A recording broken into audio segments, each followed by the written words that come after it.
Welcome to the Travel Tidbits Podcast, hosted by me, Jamie Weitl, travel advisor and owner of Pineapple Escapes Travel. Join me as I share the latest travel news, top destinations, and expert tips for the savvy traveler. Because after all, travel makes life sweeter. Welcome back to the Travel Tidbits Podcast, where we share travel tips, destination insights, and all the latest in travel news. I'm your host, Jamie Weitl, and today we're diving into one of my favorite destinations, Alaska. Joining me is my fellow Pineapple Escapes travel agent and friend, Samantha Harris. She just returned from a winter fam trip in Fairbanks. Welcome back to the podcast, Samantha. Thank you, Jamie. It's been a long time since we've done this together, so I'm excited. I'm happy to be here. I had an amazing week in Fairbanks, Alaska, the last week of February. I spent the week with the Explore Fairbanks Visitors Bureau team learning all about the different tourism opportunities that are available to travelers in the wintertime. That sounds so fun. So before we get too deep into your experience, I did want to briefly talk about how both you and I love Alaska. So we traveled together last year on a Royal Caribbean and Celebrity Cruise tour, which took us through the land portion of Alaska. And this year, you and I have the privilege of heading back again. And in May, we're going to sail on the Celebrity Edge. So lots of Alaska experience. We've both traveled to Alaska with our families. And we know just how incredible an Alaska vacation can be. So you had the opportunity. Let's talk about what a FAM trip is, first of all. So a FAM is a familiarization trip. These types of trips are held for agents to help them learn about the area. And so you had this wonderful opportunity in Fairbanks. Let's talk a little bit more about that. You spent the full week seeing the best of Alaska, and you arrived in Fairbanks in February. Let's talk a little bit about what traveling to Alaska in the winter is like. So we were leaving Nashville, and it had actually snowed here, which, it does not happen all the time. And so I'm taking a video out the airplane window as we're leaving, the snow on the ground, because in my mind, it's funny when people post the, leaving the snow and heading to the beach or the warm sunshine. But no, I landed in even more snow, which was super interesting to me because living in Southern Kentucky, when it snows, it doesn't stay around very long and it doesn't accumulate through multiple snows. So even though it wasn't currently snowing in Fairbanks when we landed, there's knee-deep snow everywhere because it had just been, accumulated. It's not going to melt for months. So that was the first thing that stood out to me was like, wow, there's just snow everywhere, like lots of snow. It was not as cold as I expected it to be, but also thankfully we were told numerous times that it must have been a heat wave because it was about 30 degrees warmer than the locals were used to at that time of the year. So what kind of temperatures were you looking at? We hovered most days around 15. It was usually about -1 when I woke up and look at the phone. But by the time, the sun didn't rise really till about 8:30. So by the time you kind of get out for your day, it would warm up above zero, but it was not -30. So I'm counting that as a win. That's awesome. So definitely a different type of vacation experience. Usually from here in the Midwest, when you're traveling in the winter, you want to escape the snow. But I do think that Alaska in the winter is just a whole different experience. Most people tend to do Alaska in the summer. June through August is usually the peak season, but there's different experiences that you can experience in the winter that I think are so important. So one of the things you had to gear up for, though, was the cold. So talk a little bit about what winter gear you had, how you were properly prepared for this Alaska trip. Well, you'll want all of your normal beanie or toboggan, as you call them in the South. It's a hat, not a sled, but you'll want your normal get out of the cold gear. But you will also find out very quickly that it's not rated for the same cold for negative degrees. So there are businesses in Alaska and specifically in Fairbanks that will offer winter gear for rental. And that's what we did. So we had to sign up in advance so that you get your sizes. And the company we used actually came to our hotel and had our sizes, but also had a few extras. Because you don't take into account when you tell them your coat size that you're also going to have on a base layer, a sweatshirt, then you put on your snow bibs, and then all of a sudden the coat size you tell them you wear doesn't fit. Or at least it didn't in my case.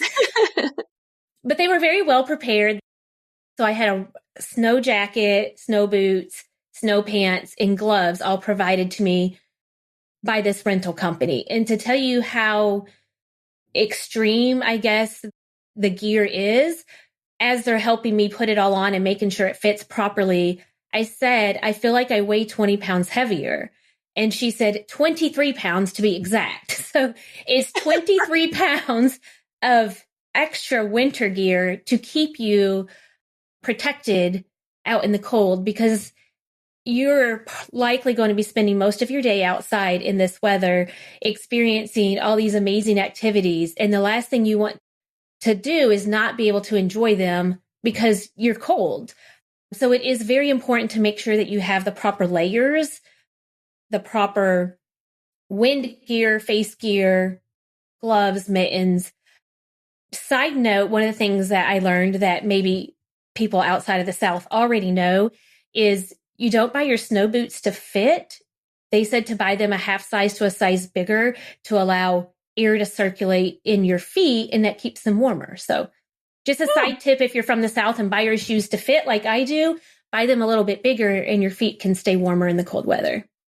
I didn't know that either, but when it snows here, I just like to not go outside. So another big advantage to the rental gear, that 23 pounds of gear is very bulky and heavy if you're trying to pack it. So even if you do have proper rental gear at home that you own, keep in mind that it is a good option to utilize the rental companies just to save you that luggage space as well. Yeah, I love that idea. And just having it all there and ready for you and not having to haul it, I think that's a big key. So yeah, I definitely think being bundled up is very important to a winter Alaska trip. In the summer, especially if you're on a cruise ship and you're in southern Alaska, like you're seeing 50s, 60s, it's usually not too horrible. But this is definitely a whole different type of experience. So you were able to see and do a lot of different things while you were there. You got to see some of the cultural and visitor centers. You got to see some museums. What were those experiences like? What were some of the highlights there for you? The Visitors Bureau is a newer building. It's a beautiful building. It hosts a couple of different offices. It hosts the Explore Fairbanks office that hosted me. So, personal plug for them. They are great people. They are very helpful. It is a great place to stop when you first arrive into the city. They've got the office with the typical brochures, but they also have some exhibits and some videos to help you learn about the history of the land and the Alaskan people and kind of give you an idea of where they are now versus where it's come from and the history behind everything. But then it's also just the volunteers are there to help you if you've got questions about different activities you want to do or places you should go. So it's a great place to stop when you first kind of come in. You don't want to do it on your last day on your way out because then you're going to find something that you wish you had done. So shout out to the Explore Fairbanks group and stop in there and see their beautiful new building. And they've got gift shop and clean restrooms. So nice place to pop in and kind of warm your hands up for a minute if you're going in the wintertime specifically. I love that. So talk about some of the other things that you saw, some of the museums, University of Alaska Museum of the North, some of the other things that you did that were more indoor. Talk about those things a little bit. So yeah, we went to the University of Alaska Museum of the North, and it includes an art exhibit as well as just another exhibit gallery of different artifacts. I'm a little bit sad that we did not do this one when I visited Fairbanks with my family because Andrew would have loved all the artifacts in the exhibit gallery. They had a bison that was blue because they found it like 30 1,000-year-old bison they found like buried in the permafrost frozen, and it had absorbed some sort of minerals that made it blue, but it was just still 30,000-year-old like whole animal. And it's a good thing for kids that are interested in animals. It's a good way to kind of get them, they're not always interested in museums. And so it's a nice place. If it's cold outside, you can take the family, and it's got a lot of interesting like exhibits, I felt like, for the kids, because that's a good way how we kind of, with our first family vacation to Alaska, is we really started with the wildlife and what they could see there, and let my child learn about it before we went, so that he was super excited when we got there to actually see those things, instead of being bored that you spend several hours a day in the car getting between places or sightseeing from the vehicle. So the Museum of the North has a great option there to kind of check out some of those wildlife and artifacts to get you interested kind of in the land before you start venturing out to it. I love that. And I love what you're talking about with, like, especially when we're taking our families, allowing them to have the opportunity to learn more about the wildlife and learn more about the background of Alaska as well. I think that is really important to the overall travel and cultural experience. So obviously, winter in Alaska, one of the highlights, probably the reason we sell winter in Alaska, is the Northern Lights. So you had several opportunities to go aurora hunting. Can you share some more about that experience, what it was like, the timing, those sorts of things? The Northern Lights was amazing.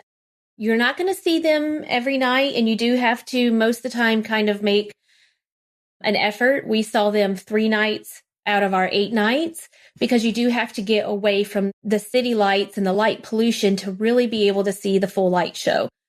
So you might be able to peek out your hotel window and see some color, but if you really want what you see pictures of, you're not going to be able to just like peek out the window of your hotel in Fairbanks and see that. There are some resorts and hotels that are away from the town in those areas that do specialize in that. That would be better options if you're not wanting to take a tour. The different type of tours available are, some take you in a vehicle and drive around and sort of just hunt for the lights and then park. But you can sit on the side of the road for several hours in a cold van waiting to see a light show at 10 p.m. So the light tours run from 10 p.m. to 2 a.m. because that's your best chance of seeing the Northern Lights. So if you're not a night person, you will really want to kind of prepare for this. On the making that a little bit more difficult is I was on a 3-hour time zone. So that 2 a.m. is now 5 a.m. for Central Time people or 6 a.m. for Eastern Time people that you are leaving your tour. So you want to make sure you plan accordingly, that you don't have an 8 a.m. dog sled the next morning, because you're not going to make it or you're not going to enjoy it, one. But another options, the same time frame, but besides just like hunting, is they have lodges and houses that are dedicated in these areas that they rent or sell admission to, that you can go and sit indoors. Some have picture windows where you can kind of see outside. Some don't, but that they have seating outside. So when the lights are out, you can go outside. My favorite was the yurt. It really kind of just capped off the Alaskan experience. They had a heater in there. It was warm. They built a bonfire for us outside with s'mores. And they would just come in and say, hey, they're starting to pop out if you want to come out. And we could go stand outside by the bonfire, go back in and warm up. So some of them was an actual house with running water and heaters and flushing toilets, and some was yurts, and some was a lodge. So there's lots of different options available. And the Explore Fairbanks group did a very fantastic job of giving us the experience of numerous nights of different ones. And that way we can experience the different types of Northern Lights tours to kind of help tailor that better to our clients' preferences when they want to go. Right. So I'm listening to you and I'm thinking s'mores. Yes. Anything that keeps me warm. Yes. So that would definitely be more my speed when it comes to Northern Lights tours. So overall, did you feel like it was worth it nights? Like, I know you were up late and it was long evenings, but was that an experience that was worth it? It was to me. Now, like I said, you're not guaranteed to see the Northern Lights. We saw them 3 nights out of our 8. We saw them our very first 2 nights. So, they kind of say that if you go 3 nights, you have a good chance of seeing them in those 3 nights. Well, I went first night and saw them, but you could have gone, nights 4, 5, and 6 would have been your 3 nights. You wouldn't have seen anything. So if you go with that expectation that if you don't see this, it's going to ruin your trip, you could potentially be very disappointed in what is, normally a bucket list vacation. So you want to make sure that you have, I don't want to say lots. You can go and relax and not do lots of activities, but it can't be the make it or break it for your trip. Kind of like seeing Denali's Peak. It's not guaranteed. And I don't want anybody to go on this phenomenal trip that they're so looking forward to and come back disappointed and say it wasn't worth it. Now, once you see the Northern Lights, our first few nights were kind of minimal, kind of similar to if you were lucky enough to see them in the lower 48 last fall, or spring, like we did. You kind of would see kind of a haze and you look through your camera and it's like, oh, look how pretty they are. But the last night that we saw them, we walked outside and from one side of the sky to the other side of the sky was just green dancing flickers. It was one of the neatest things I've ever seen. And so that made the trip totally worth it. But you're not guaranteed to see it to that extent if you go in a short period of time. Right. Yeah. And I think that's an important expectation to set with our clients and with anyone who is touring Alaska in the wintertime. Even if that is your plan, sometimes Mother Nature has other plans and we can only control so much of those things. So I think that's definitely a really good point to make. But what a neat experience. And I'm so glad that you were able to do that. It sounds like there were lots of bucket list experiences as part of your fam. So I also saw on your itinerary there was a snow machine and ice fishing tour. That sounds so unique and like a blast. So tell me about this, and was it as fun as it sounds? It was more fun than it sounds. But again, I live in the South and I don't have a snowmobile. So some people, there's a little bit of confusion. In most lower 48 states, most people consider them a snowmobile. It's the same thing in Alaska. They call them snow machines. So when I sent my husband a text and say, we're on snow machines, he had no idea he's like, what are you talking about? Because there's snowmobiles here. So just to erase a little bit of confusion, they're the same thing, but I've never driven one before. And all the other activities that we did, you weren't truly in control. Like we went dog sledding, but we had a guide with us. But the snow machines, we each got to drive our own individual snow machine.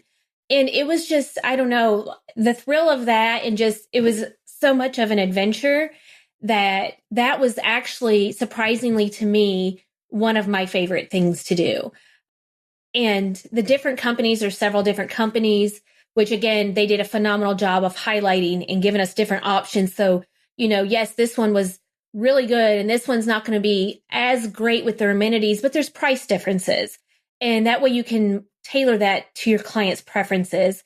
But the one that we did had heated handlebars on the machines, heated helmets, full mask helmets with the eye things in them. So you didn't have a separate goggles on. They provided you with all the winter gear. And when I say winter gear, they provided you with a $1,500 Canada Goose jacket to put on. It didn't have dog hair on it. It wasn't pulled out of a trash bin. It was clean gear. They had boots. They had the gloves. They had I'm not going to say it right, so I'm not going to the bocula that goes over to cover your face a little bit, but then also, so if somebody, they sanitize the helmets, but if somebody had something on the helmet, it kind of protected your hair and stuff from the helmet that had touched everybody else's head. And not all of the places that we did our winter activities had the same level of winter gear. So this was a phenomenal place, but I also recognize that every place has a different price point. And so if you've got your own gear, you don't need the higher price point. But that's again, I know I've said this multiple times, but they did a phenomenal job of giving us those experiences with multiple different companies at different levels because everybody doesn't travel the same. And their goal with hosting us on this fam was for us to be able to come back and say, there's this small family business here that you might not find online that is going to be great to your clients. And we want you to send them back here to us because you know how much of a good time you had. And so they did a phenomenal job with that. But going back, the snow machine was my favorite. The ice fishing and snow machines are typically two different tours because while you're ice fishing for a couple hours, they really can't have the snow machines sitting there occupied yet unoccupied. So they typically don't do that, but they did for us so that we could do multiple activities in a shorter period of time. The ice fishing, again, is one of those things that has kind of different variations. Some of them have really nice trailers they take out on we had kind of a hut. So again, depending on the experience level you want, but we went into the hut. They already had the holes drilled in the ice and covered with these little floor coverings. They popped it off. The hole's already there. You dropped your line. They cooked us some caribou sausage. The fish that we caught, they just went outside and fried and fed them to us. They had hot chocolate in there. They had a heater. They were putting logs on a wood burning heater. If you have this more avid fisherman, I'm, tough guy outside, grumpy old men vision of ice fishing, that's not what we did. But there are options available to those that maybe don't want to sit outside in the cold versus those that can a little bit longer. So again, it just goes back to the different variations that hopefully now I am better able to advise my clients and ask those questions when they say, I want to go ice fishing. Okay, what does that look like to you versus, okay, great. I see this ice fishing tour. I booked it. You're good. That may not be what it looks like to them.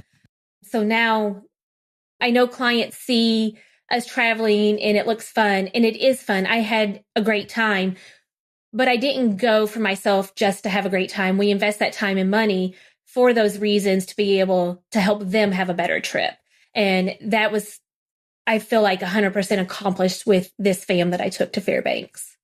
Yeah, absolutely. I think that is an excellent point. Like all of these trips that we take, like last week when I was talking to Selena about Punta Cana and our fam trip there, we are going to learn about these destinations so that we can help our clients have better trips. And yeah, it looks all fun and games on our social media and all of our pictures and everything. And there are definitely parts of it that are amazing, but it's also work. And I think sometimes that gets lost in the shuffle sometimes, but it is work and we're doing it for a reason to be able to help you have an amazing trip. But let's get back to Alaska. There's lots more I want to hear about. So I want to hear more about the dog mushing and your dog sledding experience. So what was that like? Well, I love the puppies and they're so cute and they're so friendly, but these dogs, they love to run. And I know that's kind of one of these concepts that's hard to understand if you haven't been around them. There's sometimes those animal tours that are not always popular to support.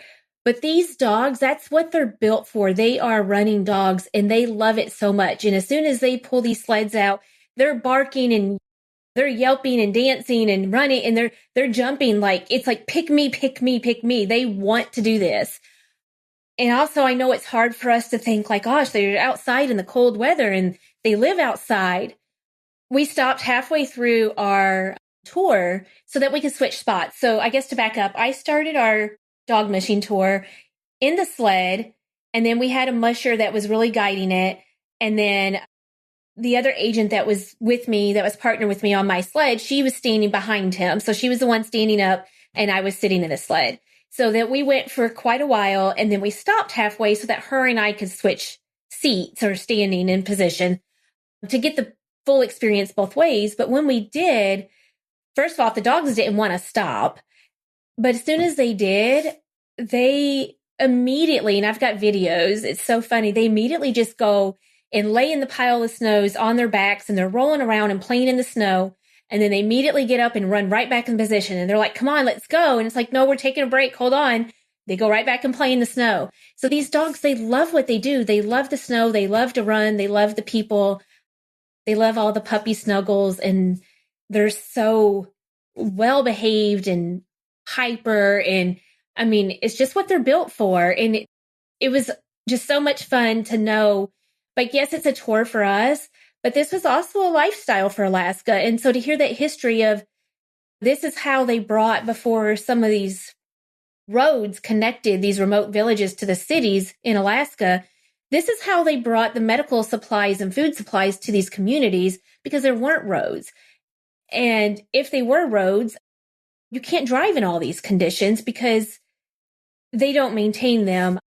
But these dogs play a very important role in the history of Alaska, and still to this day, people use them. I know they use them in Denali National Park during the wintertime because they can't drive to all the locations when the roads are snow covered. And some of these roads you don't really want to drive on when they're not snow covered. So they're worse in the snow and the bad weather and ice. And these dogs play a very important role in their lifestyle. So it's kind of easy to forget that when it's a activity and a tour to us and it's something fun. But these dogs are very important to the Alaska culture and to the people and to the communities. And it's so fun to just kind of get and learn that backstory at the same time of while you're getting your puppy snuggles in the snow. I love that. And what a great way to connect with Alaska's history and their culture with things like this. One thing that you and I had talked about previously was the Iditarod. You want to mention what was going on with that while you were there? You had to bring it up. It's super disappointing to me. So while we were there, the day I left was the 28th, and the Iditarod was scheduled to start, I think, March 3rd, but the opening kickoff parties were on the 1st. And so I left on the 28th, and it typically takes off in Anchorage, which is only a few hours. I kind of talked to the family about them flying up on the tail end of my trip. Let's do this Iditarod weekend and then all come home together. But we had gotten my youngest son tickets to an NBA game in Memphis for Christmas, and it happened to be March 1st. So we decided not to rearrange and schedule everything and to stick to the plan. But then once I'm in Alaska, they decide that there's not enough snow in Anchorage to start the Iditarod. So they moved the start to Fairbanks, which is where I was. And I'm 3 days away from the start of this Iditarod. And they started it, if you remember, on the river behind Pike's Place, the hotel where we stayed at on the Royal Caribbean fam. They started on that river back there by the, where they have the I Love Alaska sign. And so 3 days before the Iditarod, I'm standing on this river at this starting point, taking a picture with the sign. And so if you see the opening, start of the Iditarod and see that sign, know that I was right there 3 days before it happened. So it is a bucket list item for me to be there for the Iditarod. I think that would be super fun. The Iditarod is currently still going on. Nobody's won it yet. By the time this airs, they will. But it's super interesting to me.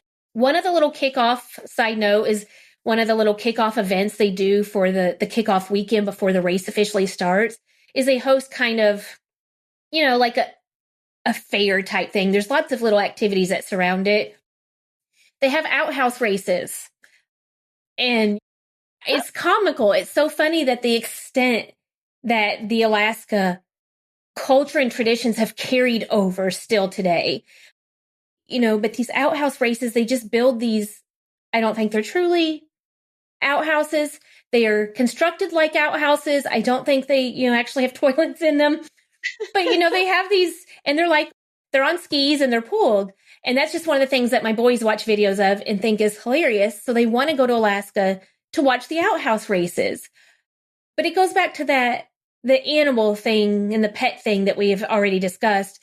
Find what your family is interested in and get them interested in it, and then go expand on it, because it's going to make your memories so much more important when they're so excited because they've already watched these YouTube videos of people racing outhouses in the snowy streets of Alaska, and they're excited to see it versus standing there going, what are we seeing right now?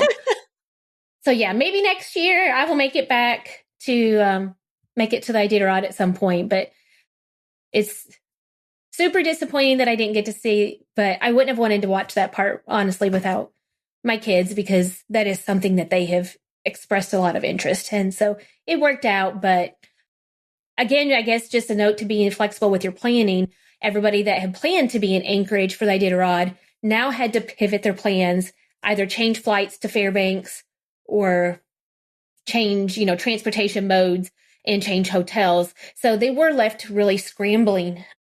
The hotel industry in the town of Fairbanks really was left scrambling, trying to plan this, change locations last minute.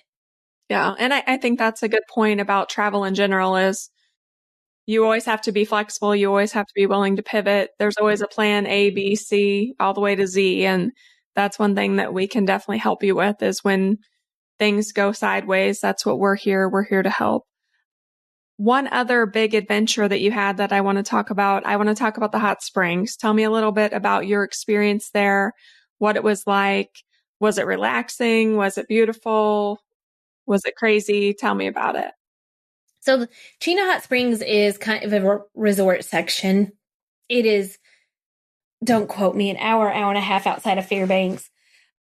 If you stay there, it's not got good transportation. You're not going to want to be able to go back and forth to town. So you really want to do your activities while you're there. There's lots of activities on site.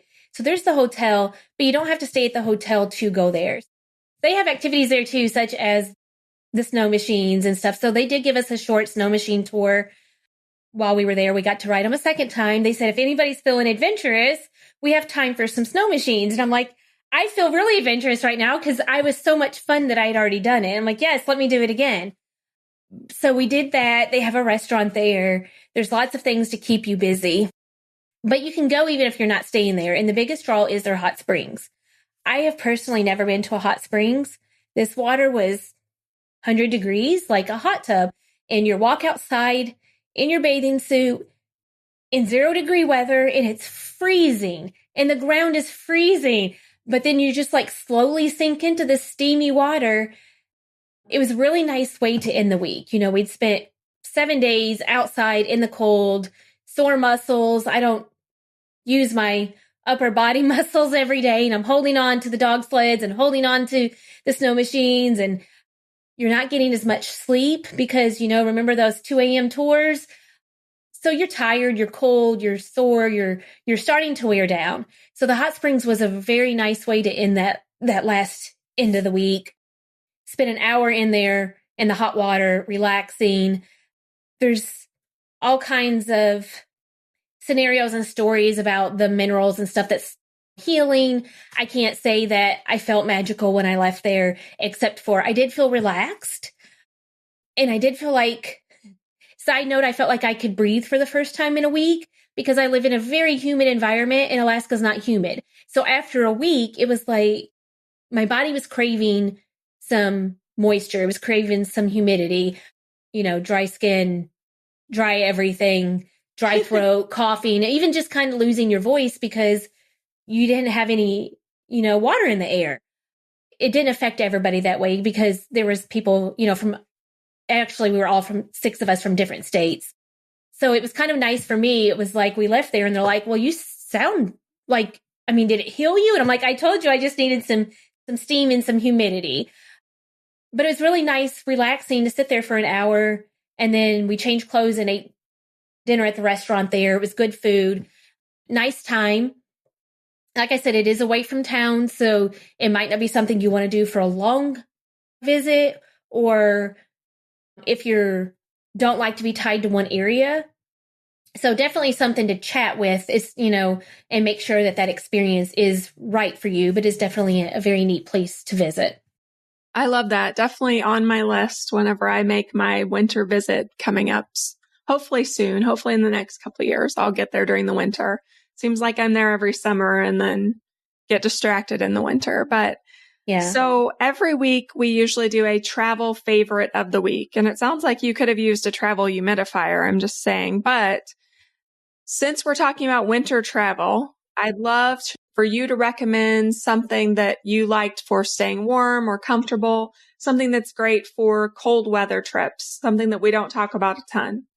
So funny that you mention it. I have a travel humidifier and I took it, but I washed it the night before I left and left the little screw cap to hold the water in the thing on the kitchen counter. So I got there, pulled it all out, plugged it up, filled the thing, and there was no cap so I do have a travel humidifier. I highly recommend them if you live in a humid environment, even just going to Colorado. You don't have to go into Alaska, LA, not even wintertime. When we go to Disneyland, my son always gets bloody noses because it's just drier than we're used to.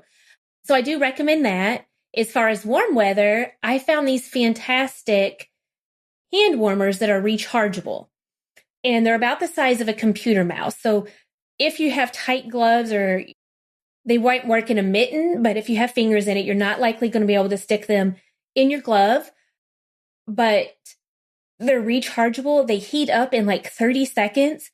And the warmest setting is all that I needed. There's 4 settings. So I just kept them in my coat pockets. You get in the car, whatever, just stick your hand in your pockets. Or sometimes I left them in my pants pockets just to kind of warm my legs up a little bit. So I highly recommend these rechargeable hand warmers. And I don't know the brand name offhand, but they have a couple different brands. They have them on Amazon. I bought mine in a local sporting goods store. The salesman saw me with 12 packs of hand warmers or hot hands and says, "Can I show you something?" And I'm so glad he did, because these things I've already told my family, like, I know what you're getting in your stocking next year. And my son's girlfriend was like, "Do you know it's February?" And I was like, "Yes, but all those cold Indiana football games in December that Matthew makes you go to, you're going to want these." And so now everybody's like, "Hey, when do I get my hand warmers? Do I have to wait till Christmas? Because I probably want them in November." But I highly recommend these hand warmers if you spend any amount of time outside, even like I said, like a high school football game or baseball game when it's a little chilly. They're perfect just to pop in your coat pocket or your pants pockets or your gloves. I love that. And so we'll put a link in the show notes, both for the travel humidifier and for the travel hand warmers, so that those are in there for you if that's something you're interested in purchasing. And that might go on my kids' stocking list as well for next year. So Samantha, thank you so much for joining us today and sharing about your fam trip experience. Of course. Most people that have chatted with me about Alaska or asked me about it know that once I get started, I could talk about this all day. So I'm sorry if this one went a little wordy, but I do truly, like, Alaska is just such an amazing destination and I love it. It's not everybody's cup of tea, but if you do have any interest in it, I truly hope that you're able to get there with or without my help. I feel like I have done a lot of training enough that I am a good resource to you, but also just get there one way or the other. This was my first winter time in Alaska. Every other time, like we've talked about, has been summertime, because that's when most people go, and you're going to be able to enjoy so many things in the summertime. And if you only go in the winter, you're going to miss all of those other opportunities. But what you do in the winter is not the same, and you're not going to have those same experiences if you only go in the summertime. So I am very grateful that I was given that opportunity to go. There was lots of people that applied for this, so I was very lucky to have been chosen, and I'm so thankful for that. Yeah, a big shout out to Explore Fairbanks for offering you that opportunity. I mean, what a great experience. And now you have so much knowledge to bring back to our agency and to our clients. So I love that. So thanks to all of our listeners for joining us today on the Travel Tidbits Podcast. If you enjoyed this episode, don't forget to subscribe, leave a review, and follow us on Instagram at Pineapple Escapes Travel for more travel inspiration. Until next time, remember, travel makes life sweeter. Thanks for tuning in to this episode of the Travel Tidbits Podcast, where we believe travel makes life sweeter. The team at Pineapple Escapes Travel would love to help you plan a trip filled with lasting memories. Visit us online at www.pineappleescapes.com to start planning your next adventure.